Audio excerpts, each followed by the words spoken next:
Namaste Vidya. I, JVN Nishu Sharma, Jayoti Vidyapeeth Women University, Department of Science and Technology. Today our session is 3D rotation in computer graphics. In previous video we talk about the 3D translation in computer graphics. Now it rotation turns. So rotation means to rotate the angle in any dimension in a three-dimensional. Let's consider what is the requirement for making a 3D rotation in computer programming. So first choose initial coordinate, that is x old, y old and z old. Second, choose initial angle of the object O with respect to phi. We can say theta angle also. Rotation angle is theta. Initial angle means we can also define alpha, beta, gamma and all. Now new coordinate of the object O after rotation is x nu, y nu and z nu. In three-dimensional there are three possible types of rotation. First one is in x axis, in y axis and z axis. देखिए हम यहाँ पर क्या बात कर रहे हैं कि सपोज मेरे पास अभी एक नंबर है 2, 3 एंड 5. 2 एक्स एक्सिस पर मेरा 2 है, वाई एक्सिस पर मेरा 3 है एंड जेड एक्सिस पर मेरा 7 है. 2, 5 एंड 7. ठीक है, तो जब मैं इसको रोटेट करती हूँ तो 2 भी अपना एंगल चेंज कर देता है, 5 भी अपना एंगल चेंज कर देता है और 7 भी अपना एंगल चेंज कर देगा विथ रेस्पेक्ट टू जो भी हमने एंगल गिवन किया है. तो x एक्सिस में, y एक्सिस और z एक्सिस में जब रोटेशन होने के बाद जो x की और y की और z की जो वैल्यू बनेगी वो हमारी x न्यू, y न्यू और z न्यू हो जाएगा. मतलब आफ्टर रोटेशन जो हमारे पास वैल्यू आएगी वो हमारा x न्यू, y न्यू और z न्यू आएगा. तो देखते हैं हम x एक्सिस पर जब हम रोटेशन करते हैं तो हमें क्या रिक्वायरमेंट होती है. ठीक है, सो इन x एक्सिस,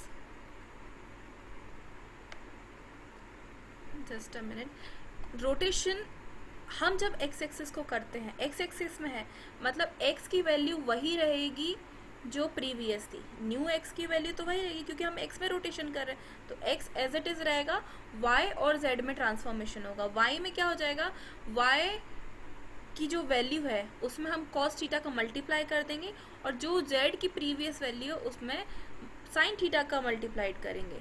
z न्यू अगर मुझे इसमें z न्यू की वैल्यू क्या हो जाएगी, y ओल्ड में हम sin थीटा का मल्टीप्लाई करेंगे और z ओल्ड में हम cos थीटा का मल्टीप्लाई करेंगे. अब इसी इक्वेशन को हम मैट्रिक्स के फॉर्म में देखते हैं कि मैट्रिक्स के फॉर्म में क्या बन जाएगा हमारे पास. ये हमने क्या किया, x, y और z की वैल्यू ली, 1 0 0 0 0 cos theta minus sin theta 0 0 sin theta cos theta 0 0 0 0 1 multiplied by x old, y old, z old और 1.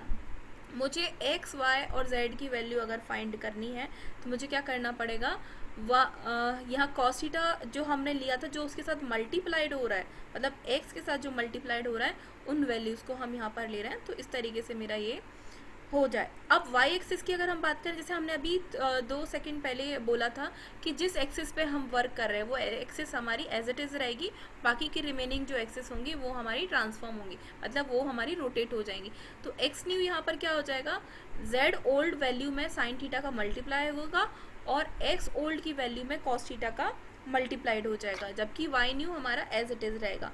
z न्यू हमारा क्या हो जाएगा, y old into cos theta minus x old into sine theta. Y old में cos theta का multiply होगा और x old में साइन थीटा का मल्टीप्लाई होगा. अब इसको अगर हम मैट्रिक्स के फॉर्म में देखते हैं तो देखिए एक्स, वाई और जेड की न्यू वैल्यू निकालनी है. तो cos theta 0 sine theta 0 0 1 0 0 minus sine theta 0 cos theta 0 0 0 0 1 into x, y और जेड का हम मल्टीप्लाई कर रहे हैं. तो यहाँ पर हम देख सकते हैं कि z साइन थीटा, तो देखो z साइन थीटा, ठीक है, थर्ड रो है तो थर्ड वाले में z साइन थीटा. ठीक है, इस तरीके से हम यहाँ पर वर्क करेंगे. अगर z एक्सिस में है तो अभी हमने जैसे बात किया तो z एक्सिस में क्या होगा, z axis as it is रहेगी, y और x और y में चेंज होगा. तो अभी देखिए मेरी क्या होगी, x old cos theta minus y old sine theta y new की वैल्यू हो जाएगी x old sine theta plus y old cos theta, और जेड न्यू हो जाएगा एक्स ओल्ड की वैल्यू। अगर इसको हम ट्रांसफॉर्मेशन, अगर हम मैट्रिक्स के फॉर्म में देखें तो हमारा कुछ इस तरीके से बन जाएगा। ठीक है, आगे चलें।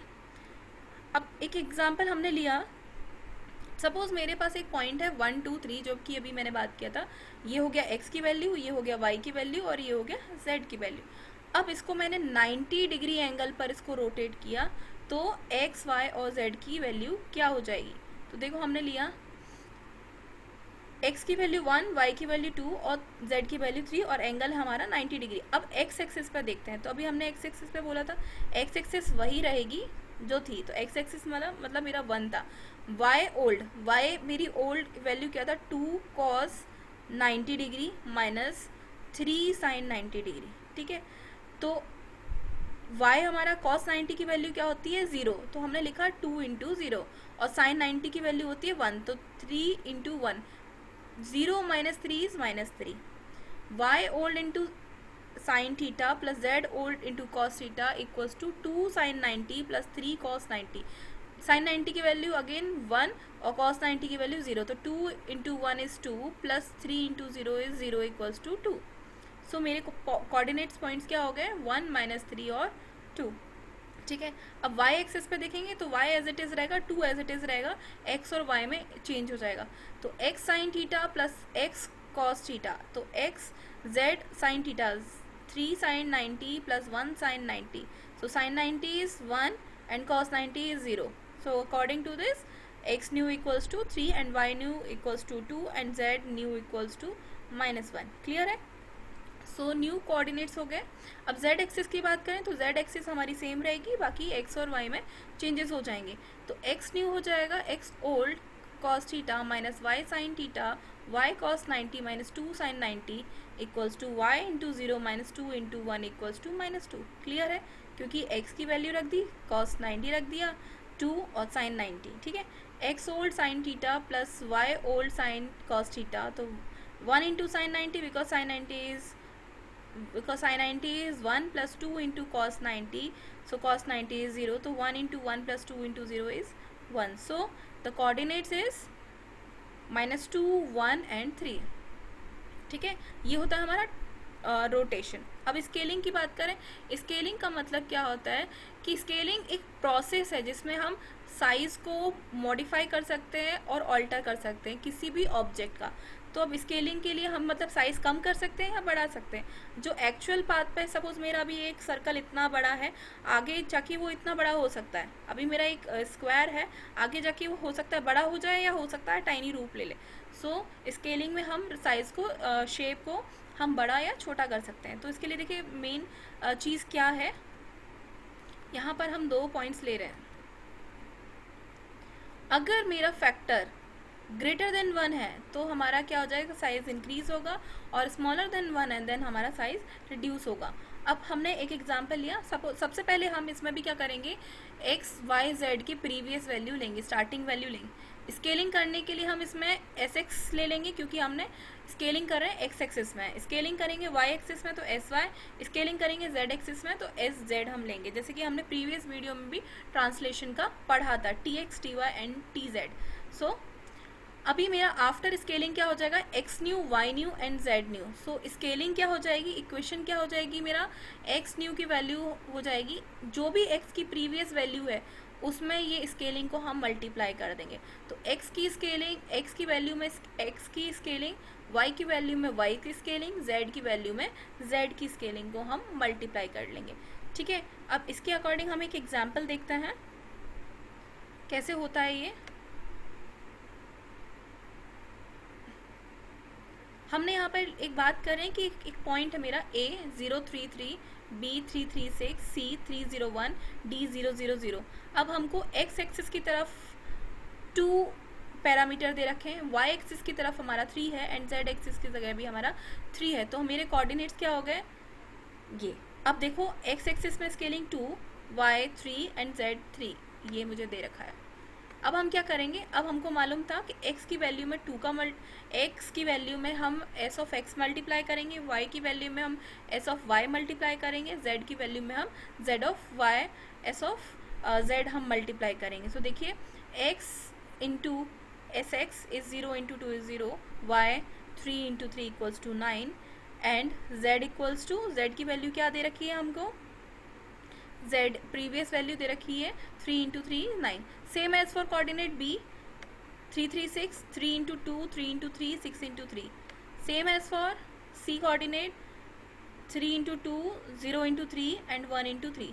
Same as d 0 into 2 0 into 3 0 into 3.